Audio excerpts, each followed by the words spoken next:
thanks for tuning in to another episode today of Your Guide on Ghana. My name is Ivy Prosper. I am here with two amazing people that have been living in Ghana for many, many years. You know, there's a lot of people talking about making this move to Ghana, and there's people who've done it for a long time and who've made roads, they've made headway, they've made an impact, and they continue to make a difference. And so I'm here with these two lovely people, and I want them to introduce themselves as to what they do. They're from the Caribbean. We hear so much about people coming from America to Ghana, but we don't often hear the stories about people coming from the Caribbean islands. So let's sit down and chat with these two people and hear more about their story. So if you can introduce yourselves. Okay, my name is Naomi Palmer Buchanan, or Wudasi Mariam, whichever one you prefer, that is fine. Okay. Yes, I was born in Jamaica. I left Jamaica to join my parents in UK when I was about 14 and a half. And when I was about 23, 24, I made a decision that by the time I'm 50, I would need to leave England. By the time you were 50, you'd need to leave England. Yes. Wow. And And did you leave before? when I was 50, I had my ticket to Ghana. And how many years have you been here now? Well, work out the maths. We've been here 18 years. Wow. Yes. Wow. Mm-hmm. You do not look your age. All this time I thought, truly, I always thought you were in your early 50s. Really? I really thought you were in Thank your early you 50s. so much. That's lovely. Like, I really thought you were in your early 50s. Yeah. You've shocked me today. Okay. And this is your husband? Yes. Yes. My name is Neville Buchanan. I'm also from Jamaica, from Hanover. There in the western part of Jamaica. I also went to England in 1973. You went to England in Yes. 1973. My parents took me to England in 1973. I spent almost exactly 30 years in England, actually. 30 years, 30 years in the UK. England, in the UK. And then in 2003, we decided to come stay in Ghana permanently. Mm-hmm. Yeah. So what prompted the decision to come to Ghana? Of all the African countries, why Ghana? Well, for me personally, I think coming to Africa was always a part on the agenda as such. First of all, I think us coming to Africa or Ghana, or not even Ghana specifically, but coming to Africa, is something that my generation in Jamaica is something that we aspire to, because myself being born in the 60s, I grew up being aware that there was a discussion going on during that period of concerning identity and where we belong. That argument was mainly led by the Rastafarian community. And the argument was, can the black man really find a place in the West? Or does he have to go back to Africa, build his own society, his own community, and there perhaps he might get some justice and get progress? And so it was a very heated discussion. And I grew up hearing this discussion. It was such a heated discussion that I think the Jamaican government even sent delegations to various parts of Africa. Really? Yes.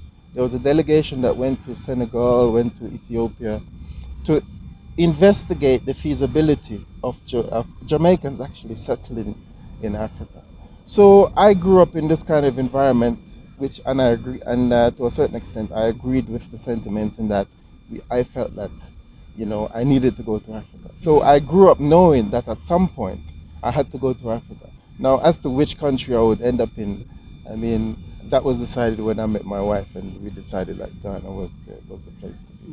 Okay. Yeah. I think from what Neville has said, his decision or his influence was based in the Rastafarian community. Mine was completely different. Yes. Whilst I do have a affinity to Rastafari or Rastafari, I did not come from that background. Mm-hmm. I just knew I've always been Afrocentric amongst my friends, amongst my family.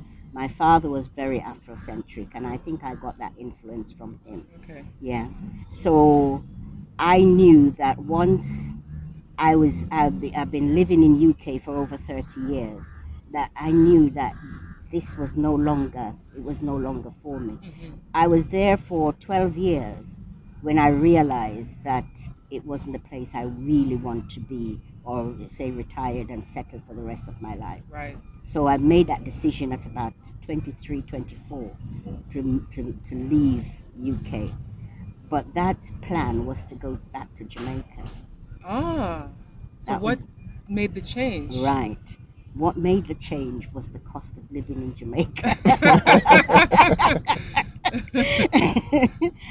It took me about 5 years going to Jamaica twice a year looking for somewhere where I would settle on my budget, Mm-hmm. and I couldn't find anywhere. Wow. I really could not find anywhere. And then I decided, okay, since that's the case, and I know that I have to leave here by the time I'm 50 and time is running out, so I need to sort of make some decisions. So I went to Gambia, and I went to Gambia 5 times. I thought I liked Gambia very well, and it's a community that is lovely. A lot of But people are going then there. I didn't it didn't grab me Mm. somehow. The Okay. feeling didn't, Gambia didn't grab me somehow. I Okay. don't know why, Okay. but I went there 5 years to make sure that I wasn't romanticizing, the whole That can thing. happen. Yes. Yeah. So that's why I keep revisiting to make sure that I wasn't romanticizing. Okay. And then my last visit, both of us went, and I think from that visit, I decided Gambia wasn't for me. Okay. So I came to Ghana. I decided one day, listen, I need to be making some plans on how I'm going to get out of this place, Mm-hmm. right? So one day I was sitting at my desk, and it just came to me, go to Ghana. And I phoned the travel agents, and says, book a ticket for me to Ghana. I didn't know where I was going. I didn't have anybody here, know Mm-hmm. anybody here. Just I came. was, I just came. My poor mother was frantic. Was your you mother in the know, UK? She was in the UK She was still in or in the the UK. Jamaica? Yeah, Okay. no, all our family was in the UK. Okay. All the immediate family, extended family, were still in Jamaica. But she was absolutely frantic. I First she can would say, imagine. who do you know there?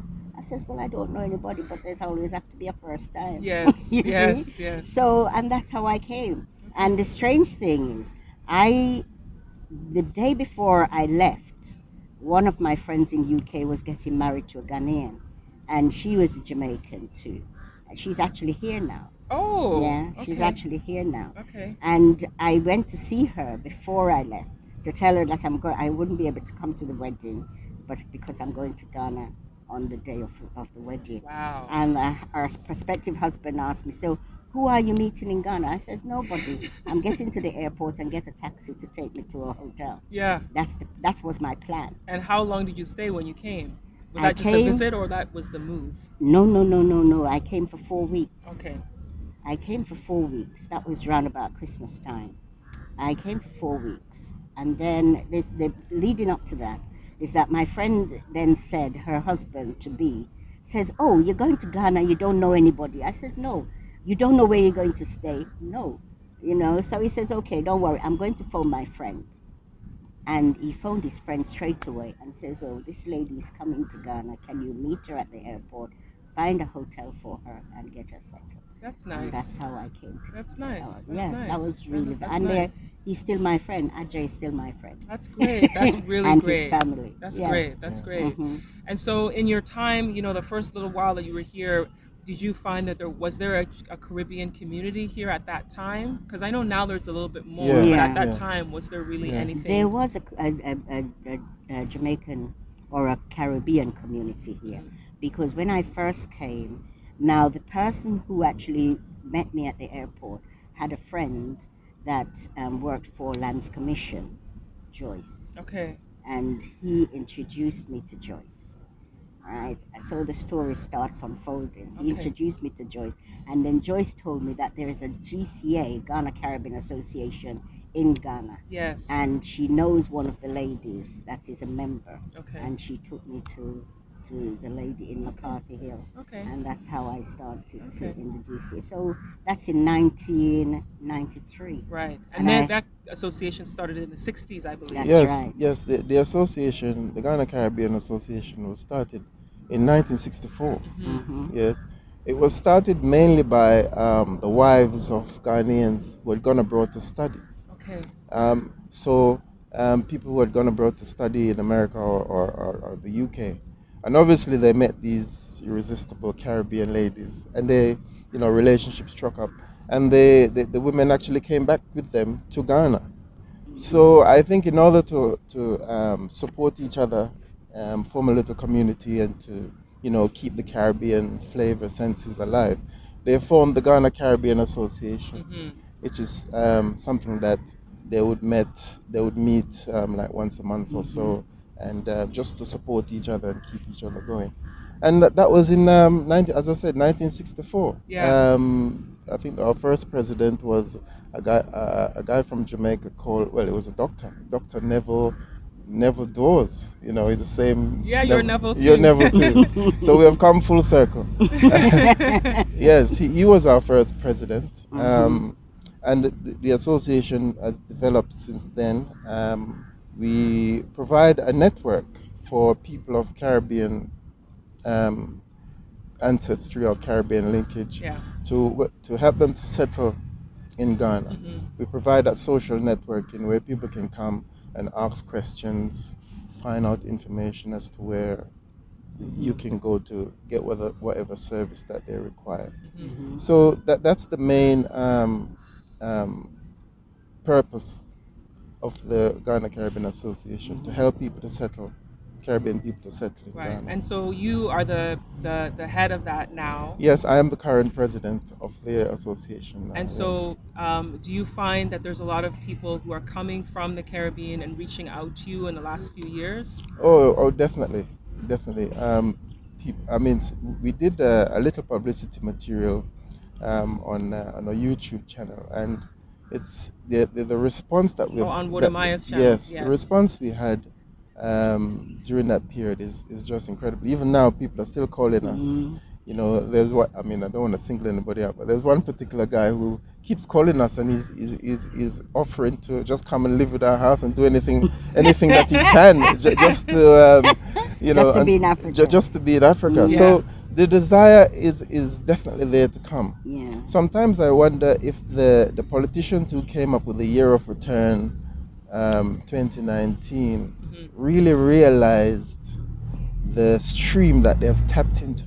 Yeah. Because there's a ancient stream, there's an old stream of desire amongst Caribbean people to return to Africa. It's a serious thing, and it's not just Jamaica.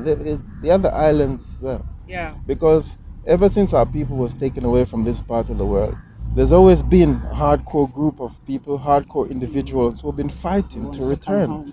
Yeah. You hear some incredible stories of people, stowing away on ships, hiding for months on the ship, just to come back to Africa. Wow. Yes, and people doing all kind of stuff to make the money to buy their freedom so that they can return. Yeah. In Jamaica, for example, we have the Maroons were fighting with the British for over 100 years. Yes. And part of the peace treaty with the Maroons that the British had to sign in 1739 or whatever was that the British promised to take some of them back to Africa. And did they? Well, that's a very good question, because the British, what the British are, what they are. Yeah. So I'm like, did they? What they did was that they took them to Nova Scotia, in Canada. Oh yes. They took them to Nova Scotia. And left some of them there to freeze. But anyway, eventually, a large proportion of them did end up in Sierra Leone. Okay. Yeah. So there is a tradition, there's a history of, as I've explained previously, of people wanting to come. Yeah. So when the Ghana president, Nana Akufo-Addo, went to the various Caribbean countries Islands, yeah. last year to invite our people to come, 2018. it was like, wow, Yes. people, and there are certain countries who have visa arrangements where you don't actually need a visa to come to Ghana now. Like Jamaica is an example. You don't need a visa to come to I Jamaica think anymore. Trinidad and Tobago is And another Yeah, Trinidad, one. that's yes, right. as well. That was like Yeah. that's like a really And- invitation. So people are coming. People are coming. It's just that this year, because of COVID and all the restrictions, Yeah. I think that's restricted It's really slowed things down slowed for a things lot down. of people. Yes, but I think Ghana has really, whether intentionally or unintentionally, they've really tapped into something there. And if they realize what they've tapped into, it could benefit the country a lot Yeah. if it's managed properly. Yeah. Because there are people with deep desires, ancient desires, who wish to get the opportunity to come here, to stay, to see how, just to see how it is, Yeah. because the stories that they get in their minds about Africa it's confusing. They It's want true. to come and see the reality of Yeah. what it is. Yeah. Yeah. Yeah.